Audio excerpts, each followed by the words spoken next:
और हम लोगों की क्या स्ट्रैटेजी है वो तो मीडिया में हम लोग बताते नहीं है, लेकिन हम लोगों की पूरी तैयारी है और हम लोगों का पूरा मजबूती के साथ बिहार को आगे ले जाने का संकल्प है। और कई विषयों पर चर्चा हुई और उस सारे विषयों पर हम लोग आगे पॉइंट बाय पॉइंट बढ़ेंगे। 17 को पटना में दूसरी मीटिंग है, उसमें ये काम जो आज शुरू हुआ है उसको सारे दलों से मिलकर कंबाइंड कंसेंसस बनाकर रणनीति बनाकर हम आगे बिहार में बढ़ेंगे। महागठबंधन की बैठक में तेजस्वी यादव की भारी बेइज्जती। राहुल गांधी ने तेजस्वी को डांटा, कह दिया राष्ट्रीय पार्टी के सामने क्षेत्रीय पार्टी की क्या औकात। सीट शेयरिंग पर दो नेता आपस में भिड़े, सीएम के चेहरे पर तेजस्वी की शर्त। जानिए और समझिए बिहार विधानसभा चुनाव को लेकर महागठबंधन की रणनीति को।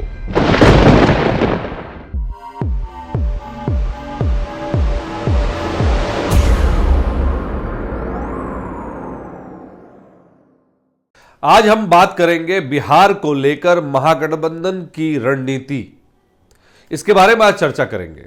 आपको बता दें, आरजेडी नेता तेजस्वी यादव हाल ही में दिल्ली पहुंचे, जहां उन्होंने कांग्रेस अध्यक्ष मल्लिकार्जुन खड़गे और वरिष्ठ नेता राहुल गांधी से मुलाकात की। यह बैठक खड़गे के आवास पर हुई और इसका मकसद बिहार विधानसभा चुनाव को लेकर महागठबंधन की रणनीति तैयार करना था। इस मीटिंग में बिहार में सीटों के बंटवारे, चुनावी तैयारियों और गठबंधन के भविष्य को लेकर चर्चा होनी थी, लेकिन बात कुछ और ही मोड़ ले गई। आप इस तस्वीर को देखिए। इस तस्वीर में आप देख रहे हैं कि कैसे राहुल गांधी खड़गे साथ खड़े हैं और वो फिर तेजस्वी यादव से मिलते हैं, गर्मजोशी से हाथ मिलाते हैं और फिर यहीं से मीटिंग की शुरुआत होती है। लेकिन अचानक मीटिंग में क्या कुछ हुआ, इस बारे पे आज चर्चा करेंगे। नमस्कार, आप देख रहे हैं BMW न्यूज का खास कार्यक्रम स्पॉटलाइट और मैं हूं आपका होस्ट अभिषेक। देखिए, तेजस्वी यादव शुरू से ही कुछ नाराज से नजर आए। उनका कहना था कि कांग्रेस सिर्फ सीटों की मांग करती है, लेकिन जमीनी स्तर पर कोई मेहनत नहीं कर रही।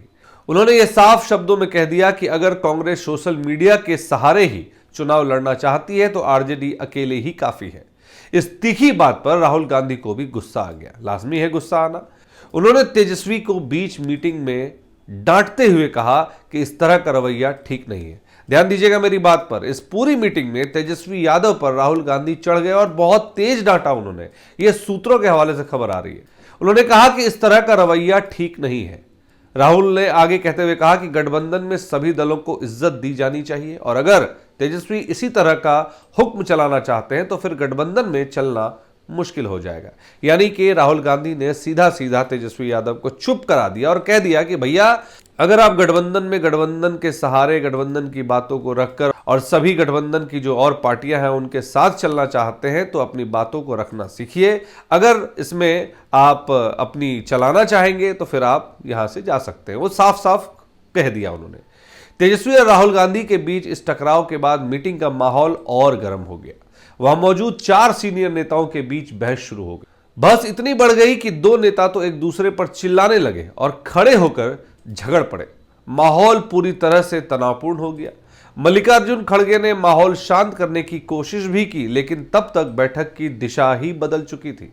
जिस मुद्दे पर बात होनी थी वो पीछे छूट गया और अब मीटिंग एक ताकत की लड़ाई में बदल चुकी थी कि हम बढ़े तो हम बढ़े।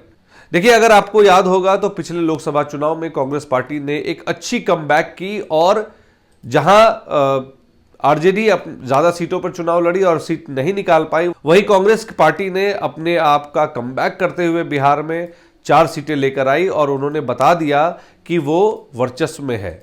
और कांग्रेस अब इसी बात का फायदा उठाना चाह रही है कि उनके पास 4 सांसद हैं। एक पप्पू यादव, दूसरा किशनगंज की सीट, तीसरा कटिहार। तो इस तरह से कुल मिला के जो उनके पास सीमांचल की जो सीट है उस पर वो पैठ बनाना चाहते हैं। और इन चारों लोकसभा सीटों पर आप मान के चलिए एवरेज अगर बात करें तो 7-7 विधानसभा सीटें हैं और राहुल गांधी का साफ कहना है कि इन 7 विधानसभा सीट पर कांग्रेस अपने उम्मीदवार उतारेगी। और यहीं से बहस की शुरुआत हो गई और मामला दूसरी ओर चला गया। तेजस्वी यादव ने इस बैठक में कांग्रेस के सामने 2 शर्तें रख दी, जिसने आग में घी का काम किया। पहली शर्त यह थी कि 2020 के विधानसभा चुनाव में जो फॉर्मूला था उसे ही दोबारा अपनाया जाए। मतलब यह कि आरजेडी की अगुवाई में ही सीटों का बंटवारा होगा और आरजेडी को नेतृत्व की भूमिका दी जाएगी।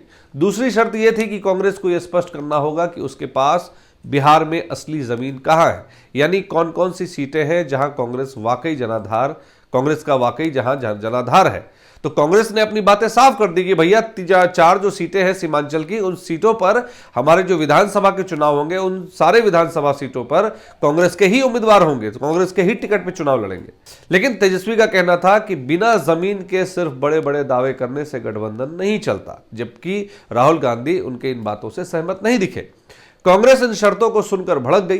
कांग्रेस नेताओं ने कहा कि अगर ये गठबंधन है तो सभी दल बराबरी के भागीदार हैं, ना कि कोई किसी को आदेश देगा। उन्होंने यह भी कहा कि अगर कोई डिक्टेशन देगा तो कांग्रेस भी अपने फैसले खुद ले सकती है। कुछ नेताओं ने यह भी कहा कि तेजस्वी का रवैया गठबंधन को कमजोर करने वाला है और राहुल गांधी को मीटिंग में इस तरह से क्लास देना ठीक नहीं था। मीटिंग में मौजूद एक नेता ने नाम ना बताने की शर्त पर बताया कि राहुल गांधी को तेजस्वी का लहजा बहुत बुरा लगा। राहुल गांधी को यह बात नागवार गुजरी कि एक छोटे सहयोगी दल का नेता इस तरह से बात करे। राहुल ने मीटिंग में ही तेजस्वी को सख्त शब्दों में कहा कि अगर इस तरह से गठबंधन चलेगा तो इसका कोई भविष्य नहीं है। खड़गे ने मीटिंग के अंत में सभी नेताओं से अपील की कि निजी मतभेदों को छोड़कर बीजेपी के खिलाफ मिलकर लड़ना चाहिए। उन्होंने कहा कि हमारी लड़ाई आपस में नहीं है, हमारी लड़ाई बीजेपी से है। अगर हम एकजुट नहीं हुए तो इसका फायदा बीजेपी को मिलेगा। लेकिन हकीकत है कि मीटिंग के बाद भी रिश्तों में खटास बनी हुई है। तेजस्वी यादव की ओर से साफ कर दिया गया है कि वे बिहार में आरजेडी को ही मुख्य चेहरा मानते हैं, जबकि कांग्रेस खुद को एक राष्ट्रीय पार्टी समझते हुए बराबरी का अधिकार चाहती है।